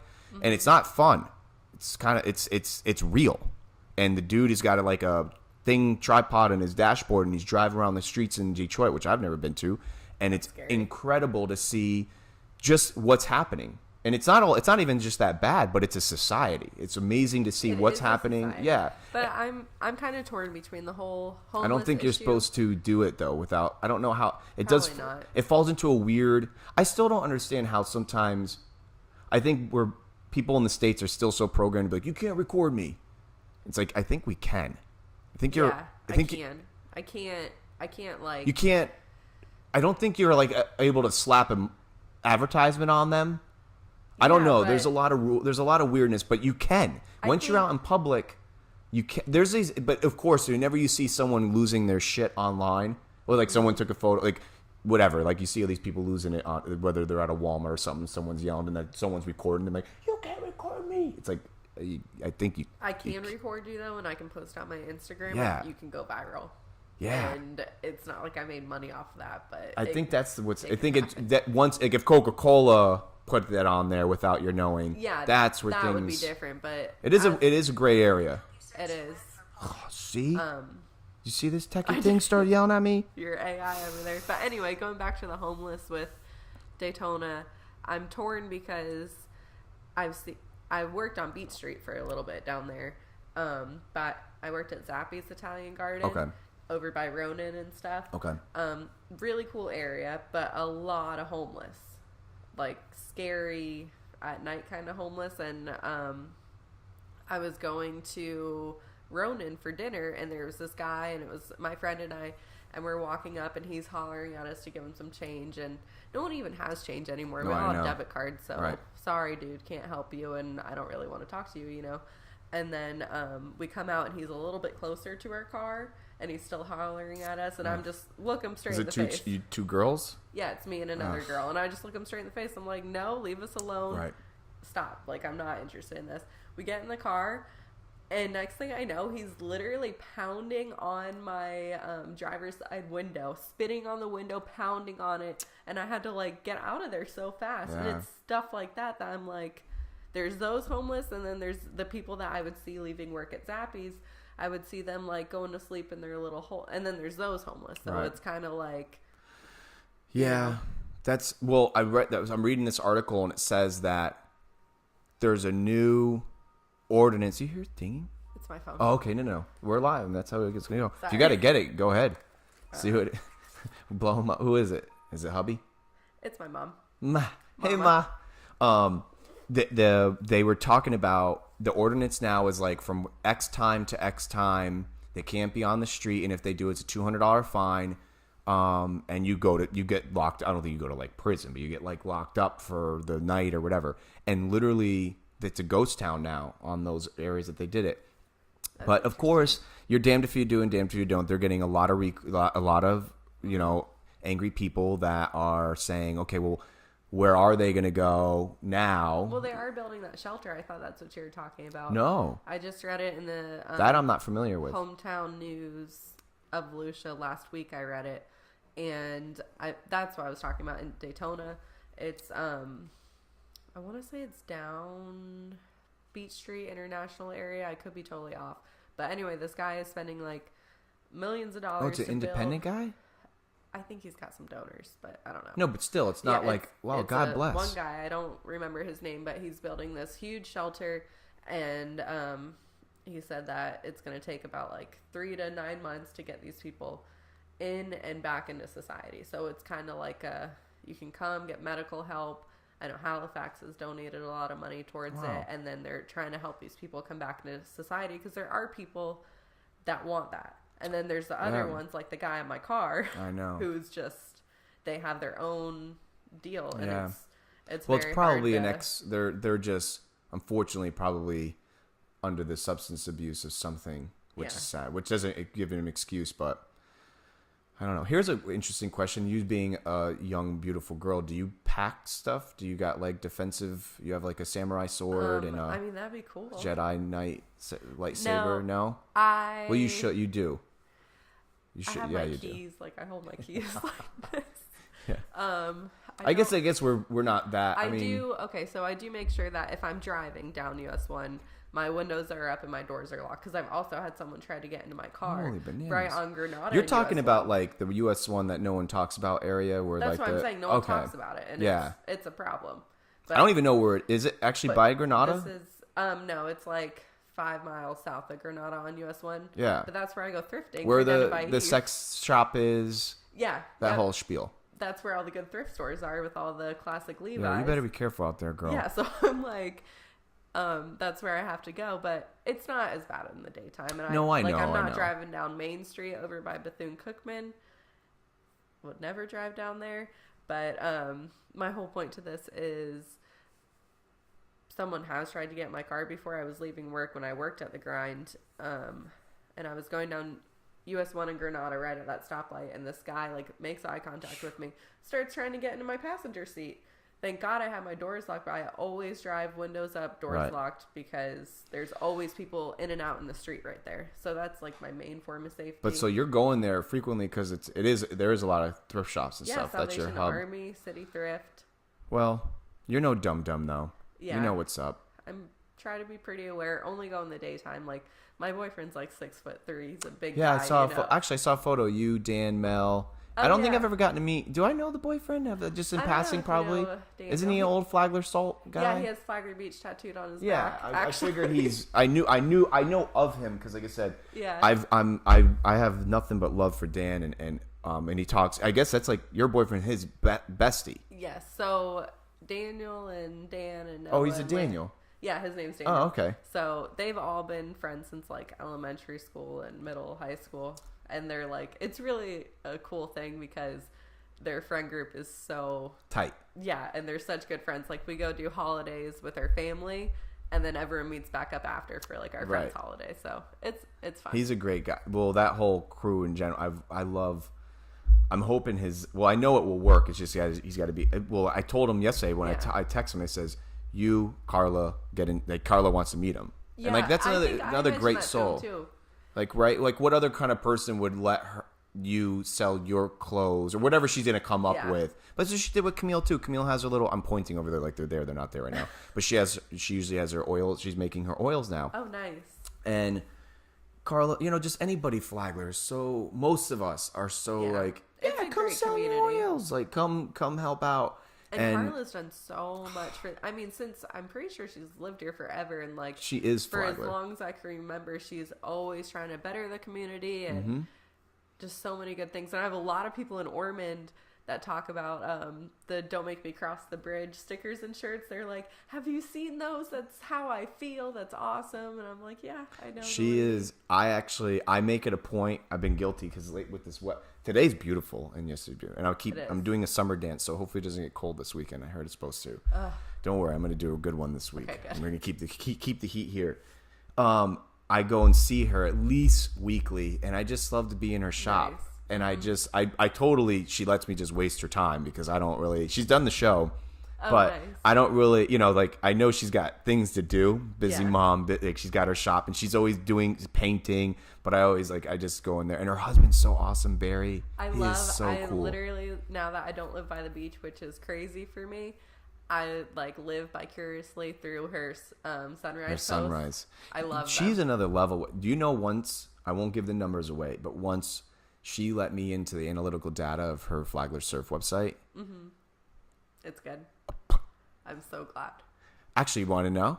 I don't think it matters. She doesn't care. Yeah, we're like roasting you. 40,000-ish a month. Does she have her own server? Mm-mm. And it's a month. Okay. I know, like 10,000 a day. You need your own server, right? I don't know. I don't think you. No, you could have dedicated hosting environments, but yes, it's still up there. But no, she has a guy. She has someone who, with her relationships and know-how, she has somebody who's taking care of her. Like it's a WordPress site. It's hosted in somewhere. It's safe, and he helps take care of that for her. But when she let me into that analytical data, that's not normal. I don't care what internet you are. Yeah, that's not normal. If you got to take it, hey, life is life. Mama's okay. Now my boyfriend's okay. So my mom calls me. My boyfriend. I hope they're not worried for you or anything. No, okay. They do this every day. You should be just look online, Mom. Yes, we're live. You guys can see me. My parents actually don't have social media. Really? So that's my dad doesn't have it. My mom does. My grandparents have. My grandmother doesn't. My grandmother's My grandma has social media. Really? My parents. God bless. I'm like, what are you guys doing? My grandmother uses more emoji. I'm not an emoji person. Yeah. Hilarious. My parents were in Hawaii during the missile threat. What missile threat? It was. Is this like a long time ago? A year or so ago. Oh wow! In Hawaii they had the missile. Oh threat. Wait, Russia was gonna blow them up or something? Yeah, on everyone's iPhone was missile warning. Oh yeah. Take shelter now. Well, we didn't see it. We heard about it. We went, but they were there. So my parents are in Hawaii at this time, and my mom sends us a screenshot of the missile threat. I'm with my sister, sitting on the couch watching a movie. She sends us a screenshot with all these emojis, like bye emojis. I'm like, okay. That's like that's your last text. That's the eulogy for your mother. Yes. She wanted you all to know. Yeah. This is what she said. Like kissy face emoji, scared face emoji. Isn't it cute watching? The other day on some kind of meme came up, or it was a video meme, but it was like one of those viral video producer things, and it was young teenagers sitting with their parents, and they did a test of like these new words, and I didn't know any of them. I'm so out of the loop. You might know some of them, but like throw a couple. I'd have to. They were so foreign to me. Some were. A couple of them were an acronym, the AF. Like that was pretty easy. I know. Well, yes, but I have a 20-year-old sister though, so she's keeping you in the know. Yeah. There was one that it was called like yeet. Yeah. That's when you just like, it's just stupid, doesn't even mean anything. You just throw. It's like you almost like Just when very- you're surfing, and you're like, yeah. So they all made sense once you knew it. Lit's my favorite. What's lit? Like, Or just lit? It's lit. I think I've been saying that. I say lit like way too much. People well, are that's, like, Kayla, stop. That's like a my problem. We catchphrase. hear we get like a new word and we're like, ooh, it was lit. This lunch is lit. Like I know I've been, but there was a couple that there was like 10 of them, and then they did like 4 parents 1-on-1 and to see who had the most at the end, and it was really cute. But I had a buddy of mine I was watching the Super Bowl with, and he was making fun of me in a good way. He goes, Chenzo, you don't know any of those kids you play soccer with, do you? Now, you have to understand, the minute that whistle blows, those boys are my family. Yeah. I love the guys that I play soccer with. There's something indescribable to explain it, and it sounds so ridiculous, but it's romantic to me. Like, I love these guys. And I put my heart and soul out, not only for the team, but for the moment of play. But we don't really know each other. Now, some of those guys know of each other, like recreationally. They're friends, they're family. But my buddy, who's known me since like middle school, we're watching, and I don't see him too often. And he said, "Who are these kids you have?" I said, "It's a team. We win, and they're my family." But it's funny because I'm around these. I just went through a really surreal period. I'll tell you about this. All right, it's a little weird, but I've been going. So I'm playing soccer on Mondays with these, like, it's a men's open, right? And I play on these younger. My team's younger, and the league is younger. I haven't played like. Usually, I've always played like men's over something that would be applicable to my age, and I haven't for a hot minute. And as of last week, I've been kind of going through like this rut where I'm like, God, I just feel like I suck at the sport because I'm playing with such these young kids. I've never told anybody this publicly. My friends, privately, I've been like, dude, I think I need to like hang up the boots because I'm watching these kids. They're like just lightning. Go hit with Zabi. Huh? I said, go hit with Zabi. Oh, I think that's his name. You know the guy. I know exactly what you're talking about.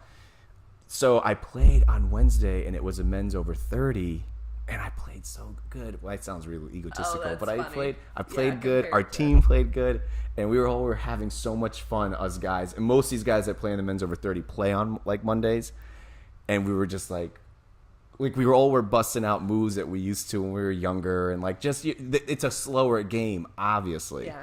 And I came home that night, and I thought, babe, I still have it. You know, like I still.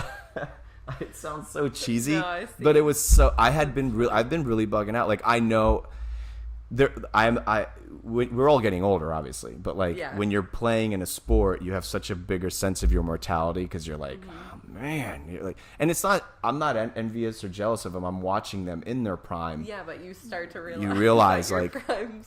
And it's not even like, it's not the before after or the pains or the this, because I'm probably feel better than even most of these guys because they're not even stretching anyways and stuff for that matter. But it's actually the slower. It's there's nothing you can do. You can't really get faster unless you're like some anomaly like Usain Bolt. Tom kind of Brady playing until he's. Did you watch? Your family's New England? Oh no. You're not. But I saw you post a photo. It looked like New England people. It was wearing the New England stuff. Oh, no, that was someone commented on my post wearing that. That was my boyfriend's family side. Oh, okay. I know what you're talking about. No, Jacksonville Jaguars all That's the your way. team. I've been going to Jags games since I was like 5 years old, and it was so crazy when we went to tailgate a couple of years ago, and there was so many people there. Like, my dad used to take me, and there's like Nobody. 5 or so cars. The team's really done. I hope they don't move it.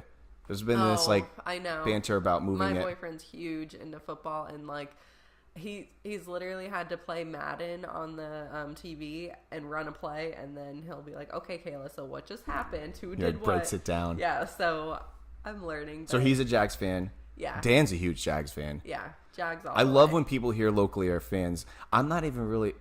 I'm from New England, and I've lost my. Ronnie and I were talking about this on the last show.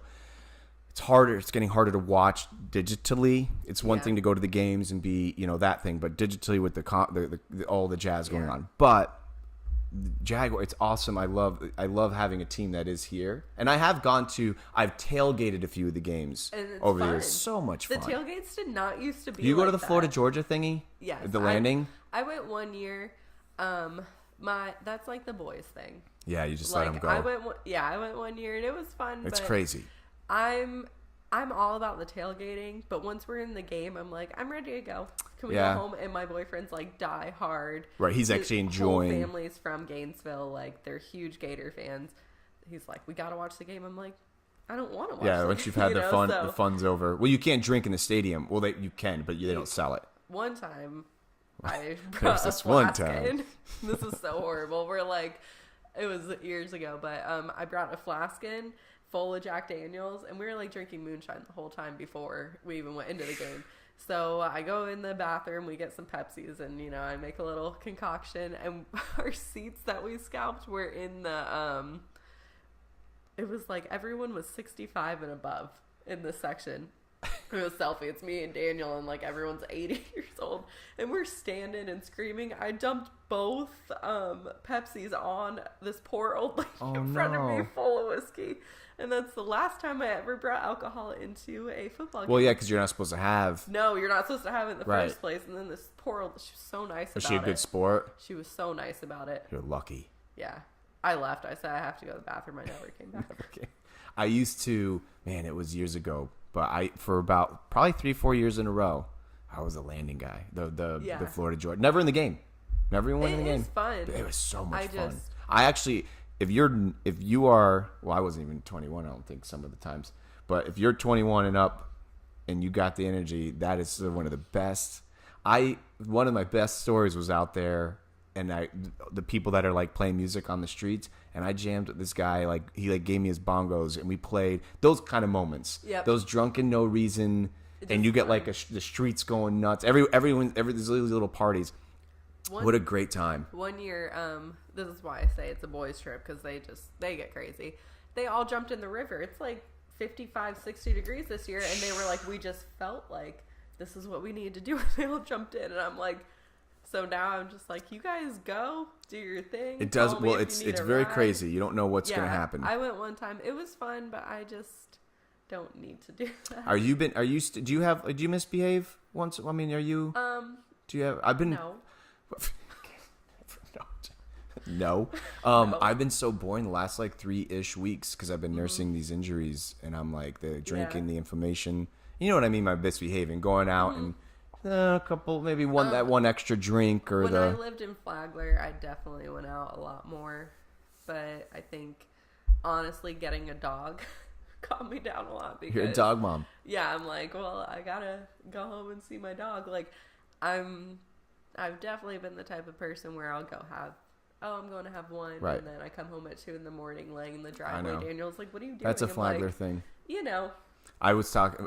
We grew up here. You know that. So it's like, I feel like just Flagler's so conducive to. It's so hard not to. Like today, I'm gonna wrap this up. I'm gonna go to Turtle, and I'm gonna try my damnedest, which I have been actually good at. It really all just comes down to just yourself. I mean, no one at this age now, no one's really drink, man. And if they are, they forget by the time they turn around, anyways.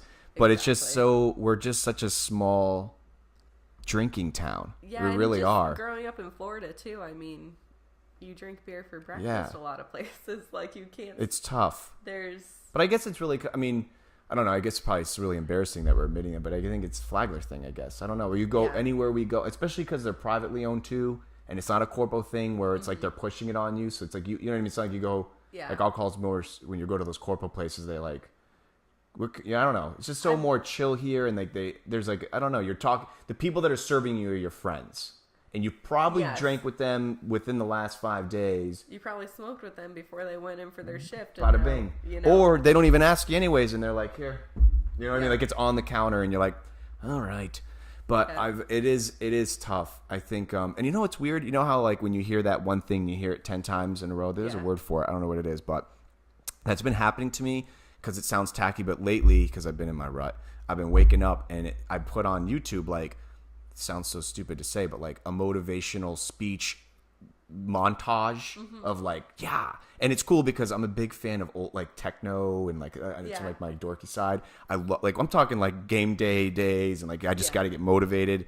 I put it on like first thing, and my wife, I know she just deals with it because I'm like literally in the bed and like my laptop's on the ground. I like pull it up and I'm like, I just start typing in motivational something, and then there's this montage, and it's so cool. But a lot of them, I was telling my friend this on the phone, a lot of them lately have been saying like, put that alcohol down, get away from that, blah blah blah. And I'm like, Yeah. I feel like it's like yelling at me because it's like that's Oh my my guilty gosh. that's my guilty conscience right now. I'm like, it's not so. I definitely have calmed down a lot, but there's nothing I love more than like draft beer. Like I just love beer. You're just an American gal. Bud Light. You said when you came in. Oh no, I hate Bud Light. I love Budweiser.